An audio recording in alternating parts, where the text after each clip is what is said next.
Welcome to session 5 of How to Build a Profitable Business Starting from Scratch.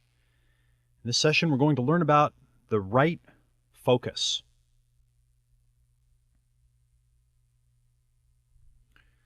Time focus tip number 1, stop multitasking. It's critical that we focus our attention on our highest value activities. Do the things that are most important. Multitasking, or parallel processing, doing many things at once, robs us of productivity. It's actually very inefficient for most people to do many things at once. So, we want to stop checking email all the time, stop checking the voicemail all the time, stop keeping the phone ringers on, stop doing a whole bunch of things at once. Now you might say, yeah, but hang on a minute. There are certain times when I need to be available. I've got to take phone calls. I have to take email, etc. That's true. And in fact, during those times, you're going to want to knock out a bunch of stuff in a row. But what you want to do is you want to kind of corral all of that activity into little pockets of your day and do what I like to call enlightened multitasking. So most of your day, you're not multitasking. And then in little chunks, you are. Now, this is very challenging with all of the different technology and the pop-ups and all kinds of auto alerts and text messages and sounds and things that are trying to grab our attention. But we have to turn the machine off, stop multitasking, and schedule the times when we're going to multitask. You might even go as far as to put a voicemail message on your phone and an email autoresponder up that says, I'm working right now. I answer email and phone calls between noon and 1 p.m. and then again between 4 and 5 p.m. So you can expect a response in one of those slots. Or if you'd like to reach me, try me during one of those time windows and you'll be more likely to get a hold of me. Watch what an autoresponder and watch what a voicemail like one of those does. Okay, it will dramatically cut down the demand, the real-time demand on your time. See, most of us have programmed others that were available. Okay? We programmed them that were available. And we've got to stop that, which leads to time focus tip number 2, eliminate distraction and interruption.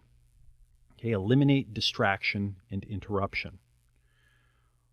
The access that we've given everyone, that we've allowed them to have, and the programming that will get right back to them or we're available anytime, this is really a problem.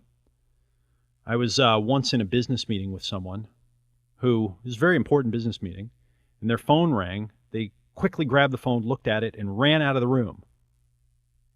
And they came back in, and after a few minutes, and they said, it was my wife. I had to take the call.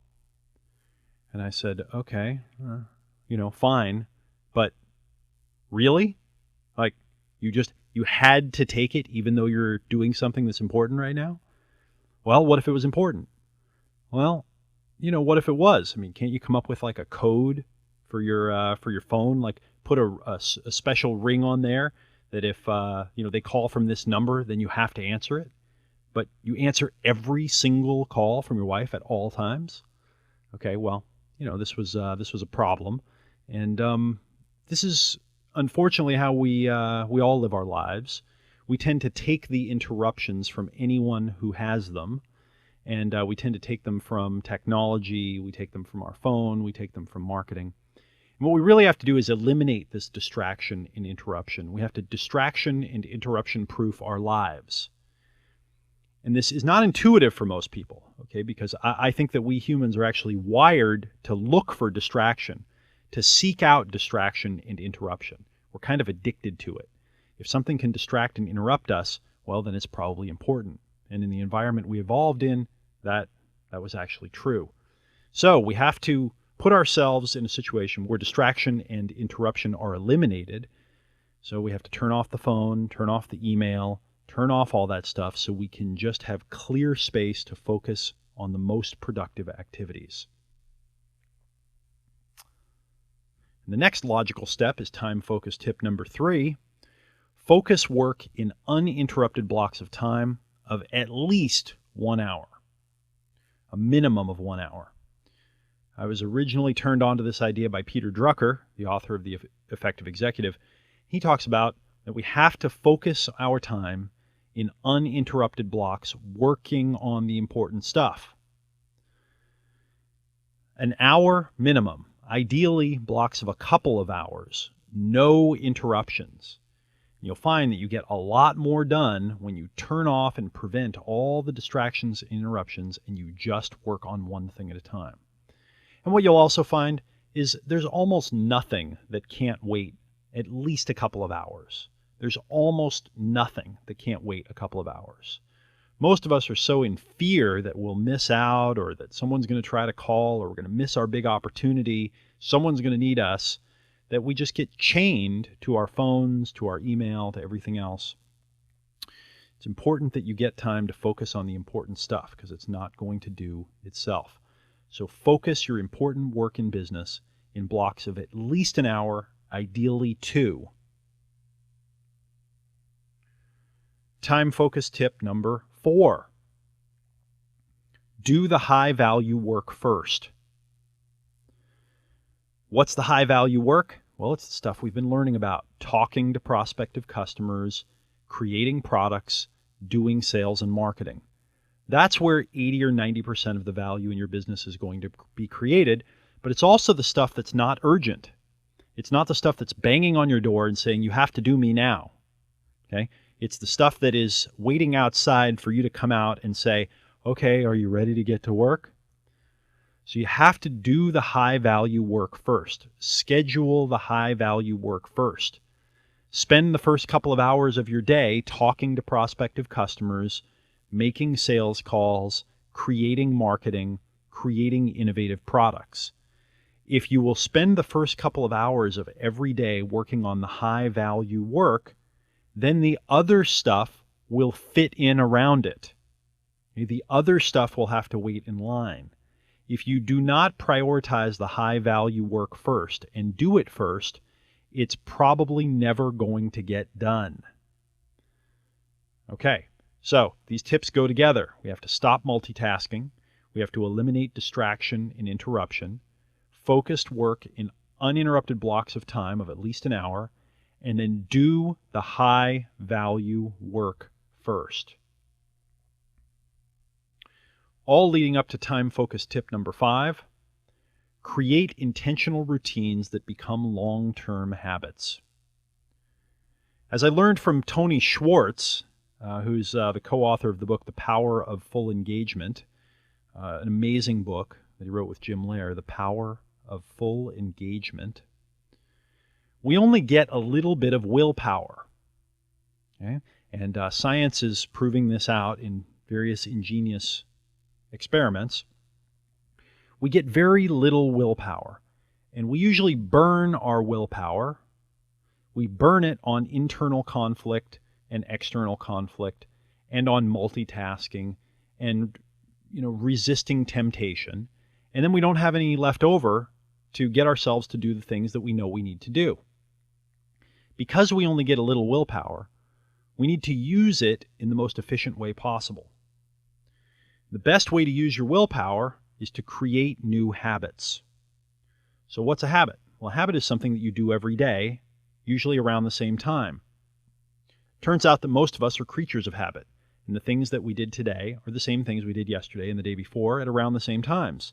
The thoughts that we have are about the same thoughts that we had yesterday, maybe in a little different order, but mostly the same. So we're creatures of habit. Since we're creatures of habit, we should create the habits that will serve us long term.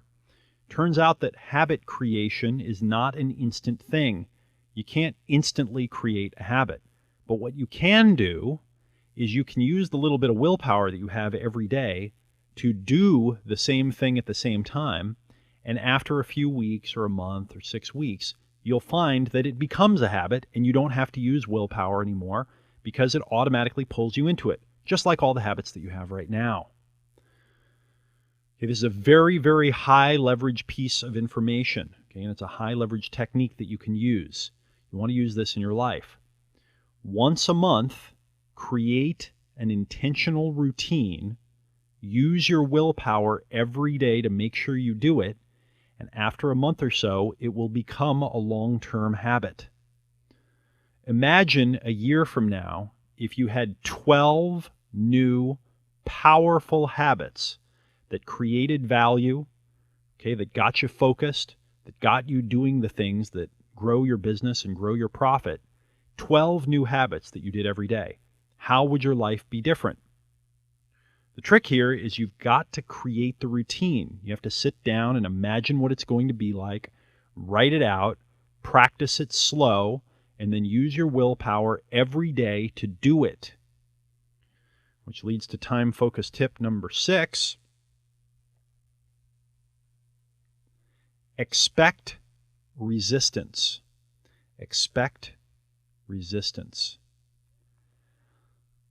It makes sense that we need to use our willpower to create rituals, create routines, create habits. But what we don't expect is that on the second, third, fourth day, it's going to become very, very difficult. Okay, the first day you get all excited about it. Okay, you get organized, you sit down, you do it, you feel great. The next day you do it again, still feels good. But then the third day, the fourth day, you realize, wait a minute. I usually have this other thing that I do. People usually call me at this time. I'm usually available. Wow, I'm not used to doing this. This feels different. This feels challenging. What happens is the old you and the old habits come up and they say, wait a minute, I've got a voice here and I don't want to do that new habit. I want to do the old habit that I'm comfortable with. So I call this habit gravity, and the metaphor that I like to use is that when they launch the space shuttle, okay, when they launch one of these space rockets or a space shuttle into space, most of the fuel is burned in the first couple of minutes of the flight. So if you notice, when they launch the space shuttle, it would be strapped to a giant rocket. Okay, essentially a giant bomb that's exploding slowly that propels this thing up into space. And that's over 80% of the weight. I think it's 85 or 89% of the weight. Those rockets that are on that giant rocket that it's strapped to, those rocket engines, they only burn for a couple of minutes. But in that couple of minutes, they get the space shuttle up something like 26 miles from the surface, far enough that it reaches escape velocity and it can escape from the Earth's gravity. And then those little tiny rockets and a little bit of fuel that the shuttle's carrying inside of it, that's enough to last it for 2 weeks while it's flying around the Earth and coming back in. Right, so most of the energy is in the beginning. And this is what happens when you're creating a new habit, when you're creating a new routine in your life. You start it off, and you need to put most of the energy in the beginning. This is why it's so important to preserve your willpower. It's also why it's so important to do the important things early in the day when you still have some willpower. You do them first thing, before you've gotten interrupted, before other people have pulled you in different directions, you've faced internal conflicts. You want to do it when you've still got the willpower. By the way, what's the highest leverage thing that you could do with your whole life? Okay, what's the highest leverage thing you can do? The highest leverage thing you can do is to get yourself into an optimal state of physical health. Okay, because this creates the context or the container for an optimal state of emotional health. And when you have the two of those, that creates the container or the context for an optimal state of mental health, which creates the container or context for the optimal state of relationship and business health. Physical health, okay, tangible, the physical, your body, the amount of energy you have, your immune system, your rejuvenation. This is critically important. So if this is the foundation of it all, what should you spend the very first hour or two of your day doing? Making your physical self strong. So create a personal success ritual in the morning where you wake up and you spend time with yourself, making yourself strong before you go and get involved in your business.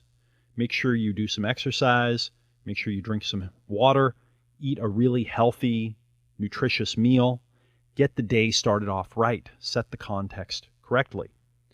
Next, when you come into your workspace, whether that's at a job or an office or you work from home, approach your workspace not with, okay, how do I go and check my email and my voicemail and everything else, but how do I spend this first couple of hours doing the high value activities I know I need to do? How do I set up a ritual? How do I make a routine? And how do I put as much willpower as I need to make this the first thing that I do? When you prioritize the high value creation stuff, both personally and in your business, and you do it consistently day after day after day, that's when you reap the rewards. That's when you get the harvest. Okay, you can't, as Stephen Covey says, you can't go out at the end of the summer and plant some seeds and then hope to have a good harvest. You have to till the soil, you have to plant in the spring, you have to tend and weed and take care of your plants, and then you get to harvest in the fall. That's the way the game works. That's the bigger game of success.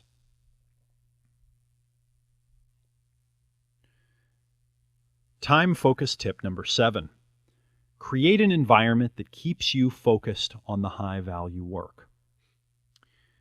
If you zoom out far enough and you really think about your life and you think about what it means to be successful as a human being, successful in health, successful emotionally, in happiness and relationships, successful intellectually, learning, having meaning and fulfillment in life, successful in business, successful at giving your greatest gifts and contributing, the biggest level of success, the thing that's going to support that the most is an environment or an ecosystem that keeps you on track.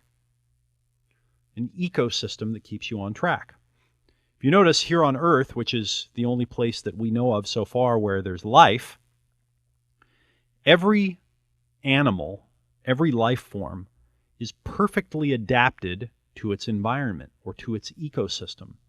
And if you take it out of that environment or that ecosystem, it will die. Okay, so if you take a tropical rainforest plant and you plant it out in the middle of the desert, it's going to die. And if you take a desert animal and you put it in the middle of a rainforest, it will die.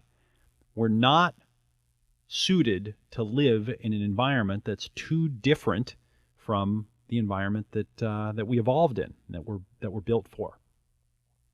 If you're going to become a different creature, essentially, if you're going to take control of your life, if you're going to create a successful, profitable business, you need to create the ecosystem that supports that. And the ecosystem that supports that success is probably very different from the ecosystem that has supported whatever your past results have been.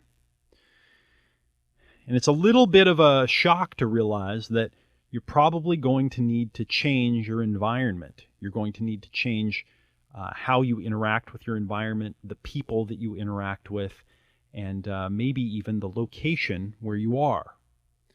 If your priority is a profitable business, then you need to reorganize your life so that that's what the result or the emergent is. Not try to make a profitable business that is the result of what you're already doing, because it's not going to happen that way. The world right now, there's too much temptation. There's too much temptation to go hang out with our friends, to watch television, to watch the news, to eat junk food, to gossip, to take drugs, to look at porn, to do whatever all these things are that are coming up that just push our little chimp buttons and really take our attention away from what's important. There's too much temptation for us to combat anymore. We can't just subject ourselves to it all the time. We need to create a conscious environment or a little ecosystem that keeps us focused on the high value work. So the question I have is, what could you do to make it so that your environment supported you doing the high value work? How would your environment need to look so that you came into that professional or work environment every day, and the first things that you did were talk to customers, create innovative products, and work on your sales and marketing. What would your environment have to look like? Would you need to have an office in a different place? Would you need to have a lock on the door? Would you need to put soundproofing up? Would you need to make it so there are no phones that are in there? Like, what would you need to do so that it guaranteed that every day you worked on the high value work and you didn't get distracted with all of the other stuff that's in life? You might even need to get yourself a coach or some accountability or some type of mastermind group to be part of, so that every week or a couple of times a week you just kept coming back and it kept refocusing you and reminding you. So what's the environment, both physically and on the abstract or kind of the emotional, psychological, mental level, that would act as an ecosystem to support your growth and your focus on the high value work? If you don't create an environment, including the office space, the lack or removal of distraction and interruption, the people, okay, all the things that will support you doing the activities that you need to do, taking the actions that you need to take, then they're almost certainly not going to get done. That's just the way we work. We're highly distractible creatures, and we're always looking for the next distraction. And unless you set it up so that you can't get distracted, and you constantly go to work, just like in a garden, weeds grow on their own. You have to keep plucking them out. You have to keep tuning your environment, because the distractions will find their way in and make it so you do the high value work. So how could you create an environment that keeps you focused on the high value work? So now let's do an exercise to sharpen your focus. Okay, so you have this exercise, focus yourself like a pro. So you should be looking at this. At the top it says focus yourself like a pro. It's critical that you use every minute working in business to create the most value and to keep yourself on track with this mindset every day. Use this exercise to eliminate distraction, identify your highest value work, and create routines that work. So first, what is the activity in your business that creates the most value that you must do every day to build a profitable business? Okay, I've given you a lot of hints on this one. You should know the answer. Second, how can you set up your life and your environment so that you reduce and eliminate distraction, interruption, and multitasking? What do you need to do to create a little ecosystem that reduces and eliminates distraction, interruption, and multitasking? And then finally, what's the first routine or habit that you want to put in place that you'll do every day at the same time for the next 30 days? Okay, this is the booster rocket on the space shuttle. We need to reach escape velocity. So we need to take our willpower and do this at the same time every day for the next 30 days. So what's the first routine or habit you're going to put in place you'll do every day, same time for the next 30 days? I've already given you the tips of what the most important activities in business are, so you want to choose one of them and write it down here. So do this exercise now, and I'll see you in the next session.